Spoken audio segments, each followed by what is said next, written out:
네, 안녕하세요. 트레이딩룸의 카도입니다. 뭐가 되게 많이 써져 있죠? 또 마이크를 끄고 녹음했습니다. 그래서 그동안 영상에서는 제가 이거를 좀 일찍 알고 더빙을 하거나 혹은 재녹화를 해서 빨리 드렸는데, 편집자님도 영상을 좀 확인하는 시간이 필요했고 저도 영상을 업로드하는데 시간이 필요했기 때문에 되게 아이러니해졌었어요. 그래서 결국 어제 업로드해야 될 부분들이 어제 업로드를 실패하고 지금 오늘 재촬영하고 있습니다. 자, 지금 날짜는 22년 8월 18일 새벽이고요. 네, 그래서 일단 순서대로 좀 말씀을 드릴게요. 그래서 일단 한 가지 소재는 재미가 없어졌어요. 흡수합병 이슈가 재미없는 이슈가 돼버렸습니다. 그래서 코리아 센터 다나와 그리고 코아스템 캐몬 이렇게가 괜찮았는데, 사실 이 친구들 같은 경우에는 하루 호재 정도로 끝날 가능성이 높다라고 말씀을 드리려고 했었고, 왜 그러냐면 당장 뭐 얘네들이 차이가 뭐 20배 30배 나면 모르겠는데 해봐야 4배 정도 차이가 나는 상황이고, 덩치가. 그래서 큰 시너지가 기대된다거나 혹은 뭐 피인수 기업이 굉장히 큰 호재로 받아들이거나 그 둘 다 아니게 됐다. 그래서 많이 안 오를 것 같다. 하지만 판관비가 점점 내려간다라는 거를 실제로 확인을 하게 되면서 좋아질 수도 있다. 그리고 코아스템 캐몬 같은 경우에는 매각이 될 수도 있다. 이렇게 합쳐놓은 거 보니까 이렇게 합쳐놓고 매각을 한다라고 치면 상대는 아마 카나리아 바이오가 될 가능성이 있다. 카나리아 바이오 혹은 뭐 카나리아 바이오와 유사한 그런 성향을 갖는 HLB라던가 뭐 이런 회사들이 될 가능성이 있다. 근데 이거는 진짜 가능성이다. 그래서 시장에서 제기가 되고 있지만 요거는 굉장히 낮다. 확률이 굉장히 희박하다 정도로 이해를 해주시면 될 것 같습니다. 그리고 추가 이슈, 요거는 해외 헤지펀드가 지금 위기에 대응하기 위해서 지금 주식을 팔고 있다. 사이언에셋, 우리 그 빅쇼트, 영화 빅쇼트의 실제 주인공인 마이클 버리의 일화를 가지고 빅쇼트라는 영화를 만들었죠. 그래서 그 마이클 버리의 회사인 사이언에셋 같은 경우에는 90%에 가까운 주식을 지금 처분을 했고요.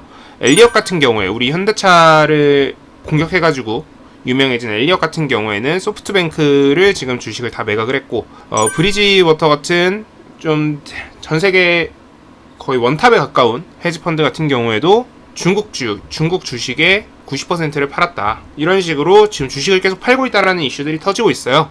사실 어떻게 보면은 이게 우리 입장에서는 야, 이거 큰일 난 거 아니야? 이거 지금 진짜 위기 오는 거 아니야? 라는 생각을 하게 만듭니다. 그런데 사실 그렇게 위기스럽진 않다, 그렇게 공포스럽진 않다 라는 얘기를 좀 드리고 싶어요. 아니, 이렇게 지금 위험한데 어떻게 공포스럽지 않냐, 어떻게 위험하다고 생각하지 않냐 라고 말씀을 하신다면, 일단 사이언스 같은 경우에 원히트 원더예요. 한 번 터지고 그 뒤로 터진 적이 없습니다. 그래서 사이언에셋은 지금 한 번 터지고 그 뒤로 한 번도 수익률이 일정 시장 수익률을 상회한 적이 없습니다. 그렇기 때문에 얘네는 잘 틀린다. 한 번 맞췄을 때 제대로 맞출 뿐이지 잘 틀린다. 그리고 엘리엇이나 브리지워터 같은 경우에는 항상 주식을 사고 팔고 하는 회사예요. 어떤 특정 주식을 팔았다라고 하면 그 팔았다는 뉴스만 뜨는데, 사실 얘네들은 그 뒤로 매집하는 주식들에 대해서는 뉴스로 다뤄지지 않습니다. 그렇기 때문에 여러분들이 보시기에는 항상 셀 뉴스만 나올 거예요. 그래서 이거 시장 위험한 거 아니야? 시장 위험한 거 아니야? 라는 생각을 하실 수도 있는데, 실제로는 그렇지 않을 가능성이 굉장히 높다라는 얘기를 드리고 싶고요. 다만 지금 현재 시장에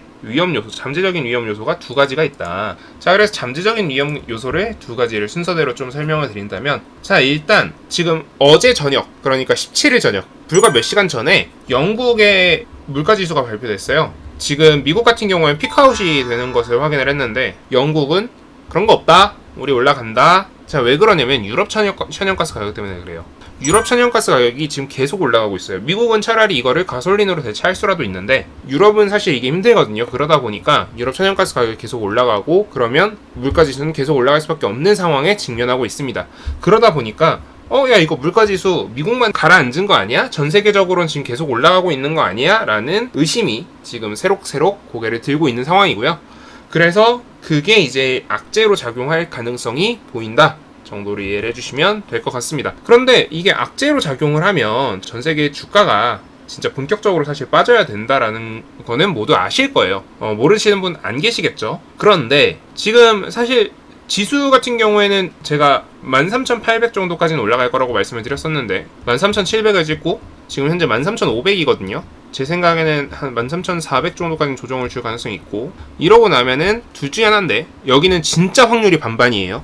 근데 올라가면 제대로 올라갈 거고 내려가면은 애매하게 조정을 줄 것 같은데, 그러면 확률은 반반이어도 우리가 좀 더 베팅을 해볼 만한 기대값은 여기 있다라는 거죠. 그래서 저는 계속 올라간다 쪽에 좀 더 베팅을 하라고 말씀을 드리고 싶습니다. 조심스럽지만 그런 얘기를 좀 드리고 싶고요. 그리고 뭐 미국 관련해서도 조금 한 가지 연준 쪽에서 얘기가 나왔어요. 연준 보고서가 나왔습니다. 그래서 물가가 피크아웃 되는 거를 확실하게 확인되기 전까지는 물가가 상승률이 둔화되더라도 얘네가 우리는 물가 상승률이 둔화되더라도 혹시 모르니까 천천히 돈을 풀 거다. 즉 긴축을 유지할 거고 이자율을 계속 올릴 거고 기준금리 계속 올릴 거고 그런 뉘앙스의 이야기들을 지금 계속 하고 있거든요. 그래서 이 두 가지는 좀 시장의 악재 요소로 받아들여지고 있어요. 그래서 조금 빠질 가능성이 있다라고 제가 지금 말씀을 드리는 거고요. 13,400보다 조금 아래 정도 한 13,300이나 200 정도까지 빠질 가능성이 있고요.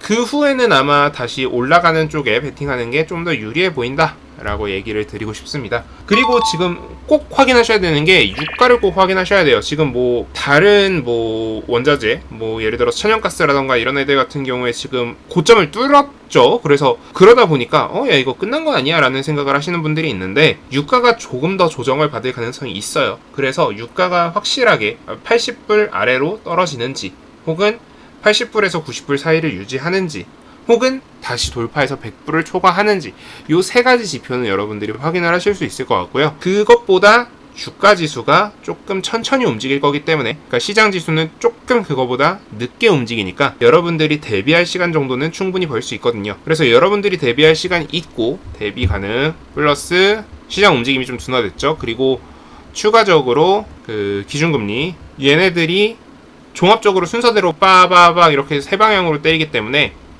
우리한테는 충분한 시간적 여유가 있다. 그렇게 설명할 수 있을 것 같아서 그래서 여러분들은 지금 현재로서는 얘네들만 주시하고 나머지는 주식에 온 신경을 몰두해도 된다. 이렇게 이해해 주시면 될 것 같습니다.